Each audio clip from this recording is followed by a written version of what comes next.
3 gol dalam 4 pertandingan timnas menjadi bukti ketajaman seorang Ole Romani. Lalu jika Ole belum pulih dari cedera saat putar 4 kualifikasi Piala Dunia Oktober nanti, antisipasi apa yang harus disiapkan? Kita akan membahas bersama mantan striker timnas Indrianto Nugroho dan juga analis sepak bola Gita Suwondo. Selamat petang, Bung Nung. Selamat petang, Bung Gita. Ya, selamat petang. Selamat petang, Mbak. Terima kasih telah bergabung. Saya mungkin ke Bung Gita dulu, Bung. Kalau Indonesia versus Liga Arab, ini kan kita kayak seakan-akan mainnya Liga Arab gitu ya, tanpa Ole gitu. Besar peluangnya? Masih ada kesempatan untuk menang?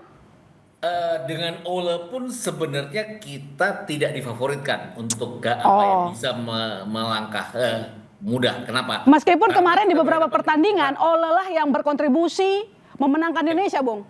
Ya betul, dia bikin 3 gol dalam 4 pertandingan, tapi kan kelihatan waktu lawan Jepang juga dia tidak bisa berbuat apa-apa. Waktu lawan Australia juga dia cetak gol setelah kita ketinggalan. Nggak mengecilkan artinya timnas, perjuangan mereka sudah bagus sekali. Dan hasil yang positif kan kita capai kalau kita bermain di kandang. Artinya kita mencatat kemenangan 3 kali itu tiga-tiganya di kandang, kemudian 1 kali hasil imbang dan hanya kalah dari Jepang di kandang. Tapi away kita dari 6 tim yang lolos ke putaran keempat ini, kita satu-satunya yang tidak pernah mencatat kemenangan.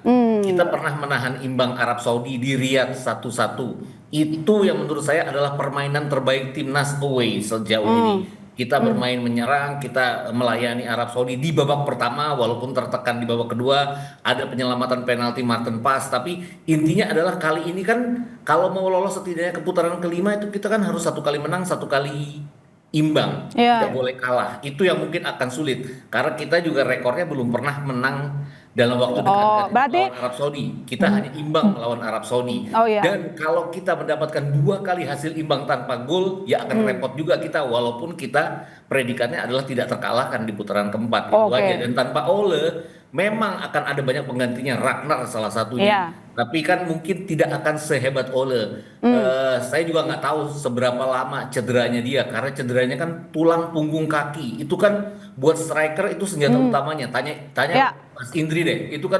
Itu kan apa ya, senjata utama dia buat bikin gol, buat poaching dan segala macam. Itu yang mungkin akan menjadi kesusahan dia buat all out nantinya. Oke, Bung Nung, menurut Anda bagaimana dengan kalau kita sih berharapnya cepat sembuh ya, tapi kemungkinan besar Ole tampaknya masih butuh pemulihan yang cukup lama waktunya. Menurut Anda seberapa besar dampaknya jika sampai Ole harus absen sebagai striker andalan timnas?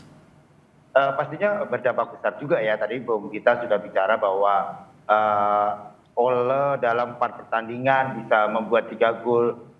Ini suatu prestasi yang bagus sebagai seorang striker. Tapi juga kita tidak mengesampingkan beberapa pemain kita.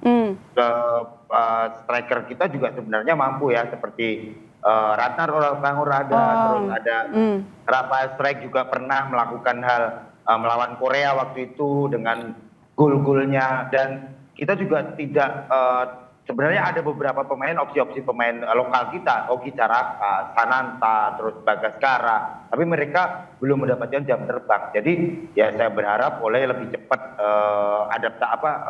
operasi dan pemulihannya gitu, Mbak. Bung Nung, kan ada 4 nama yang disampaikan oleh Pak Erik ya kemarin, mulai dari Hoki Caraka, kemudian Strijk gitu. Anda melihatnya potensinya seperti apa mereka? Iya, mereka sebenarnya pemain-pemain kunci di beberapa timnya masing-masing ya di Liga 1, dan mereka juga menurut saya patut dikasih kesempatan juga. Tapi ya semuanya kembali ke Patrick Kluivert nanti, apakah mereka mau menurunkan pemain-pemain lokal kita. Padahal pemain lokal kita ya tidak beda jauh sebenarnya, cuman belum ada kesempatan aja mereka untuk menampilkan penampilan yang terbaik buat Indonesia gitu, Mbak. Oke, Mbak.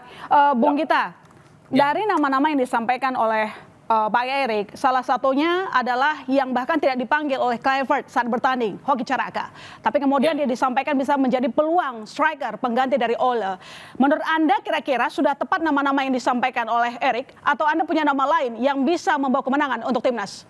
Kalau melihat keseluruhannya Hoki Caraka iya, dan sekarang kan dia main di AFF Under 23 ya, Oke. belum main sama sekali lawan Brunei kemarin. Layak dicoba sebenarnya. Ada 2 pertandingan lawan Filipina dan lawan Malaysia. Ya. Artinya dia bisa secara bergantian bermain dengan James Raven nantinya di sini. Kemudian dilihat nanti September nanti kan Ole sudah pasti tidak main. Nah ini kan Ya. kesempatan bagi Ragnar atau Stroik atau Ya. Hoki Caraka atau bahkan Eliano Reinders untuk bisa Ya. mengisi posisi di depan.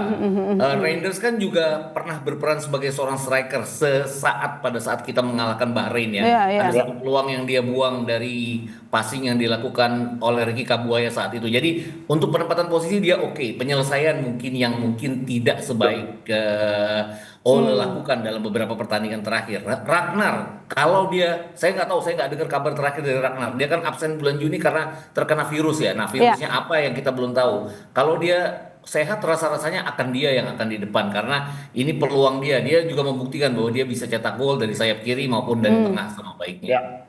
Bung Nung, Anda sebagai mantan pemain begitu, lawan kita itu kan dari Timur Tengah begitu. Ini kita kayak mainnya di Liga Arab sih kayaknya gitu. Jadi menurut Anda apa yang perlu kita antisipasi dari mereka, lalu kemudian setelah kita tahu kekuatan dan juga kelemahan lawan, kita bisa merubah game plan kah atau tetap pada plan yang tersusun beberapa waktu lalu yang dilakukan oleh Kluivert? Ya pasti game plan akan sedikit berubah dengan tidak adanya Ole. Jadi pasti akan berubah apakah kita nanti dengan 2 striker 4-4-2 atau mungkin melakukan pergantian yang tadi sudah Bung kita bilang bahwa ada Orat Mangun, tapi Orat Mangun juga lagi sedikit ada masalah juga. Terus ada sebenarnya Eliano Reinders ini perlu dikasih kesempatan juga. Ini pemain menurut saya pemain juga punya potensi dan menurut Anda Kluivert belum memberikan kesempatan yang banyak kepada Eliano.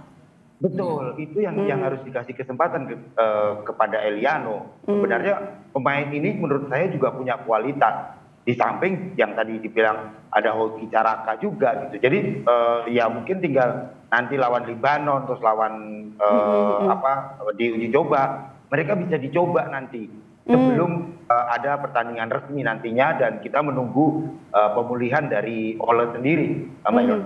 Apakah termasuk pemain lokal kita juga bisa kita unggulkan menurut Anda sejauh ini dari mental, taktis bermain? Pastinya bisa. Pemain-pemain kita juga punya mental kok. Mereka Siapa kira-kira Bung Nung? Ya mungkin salah satunya Hoki, terus ada Sananta, ada Bagaskara juga. Patut dikasih kesempatan untuk bermain di timnas. Bung Gita, bagaimana cara kita memaksimalkan waktu hingga Oktober untuk membentuk striker andalan dan mungkin kita belum tahu siapa yang nanti jadi unggulan, tapi kan sudah ada daftar nama yang disampaikan oleh Erick Thohir. Ya, rasa-rasanya ya kita harus maksimalkan di depan karena kekurangan kita di situ. Pertahanan kita oke. Kita buktikan melawan Arab Saudi kan kita sudah 2 kali main, kita 1 kali hasil imbang, 1 kali kita menahan imbang mereka di kandang sendiri. Mungkin PR-nya adalah menghadapi Irak ya. Kita 3 kali kalah secara secara mental mungkin akan berpengaruh, tapi itu yang harus kita patahkan. Kita kan punya uji coba lawan Lebanon, lawan Kuwait yang walaupun kualitasnya di bawah mereka, tapi kan ini kesempatan bagi mereka. Tadi ada satu nama juga yang saya lupa, udah disebut sama Indri belum? Udah tadi, Septian Bagaskara. Ini kan pemain waktu di Dewa United, saya pikir ini tandukannya dari luar kotak penalti itu luar biasa. Saya ingat Indri waktu muda lah dulu. Gitu. Saya pikir kenapa nggak dicoba, tapi dicobanya kan harus di bulan September pada saat uji coba. Nggak langsung di bulan Oktober karena ini kesempatan bagi mereka, mumpung tidak ada Ole sendiri yang akan tidak main di September, karena saya yakin kalau ada Ole pasti Ole yang akan dipasang untuk waktu yang cukup lama dalam 90 menit itu, dan tidak akan mencoba pemain-pemain lain untuk di depan. Dan sekarang tidak ada Ole, ini kesempatan bagi mereka untuk bergantian dicoba dalam 2 pertandingan. Ya, kita lihat juga ketajaman Kluivert memilih striker andalan nanti ya kalau memang benar Ole tidak bisa bertanding Oktober nanti. Terima kasih Bung Gita, terima kasih Mas Nung telah bergabung di Kompas Petang.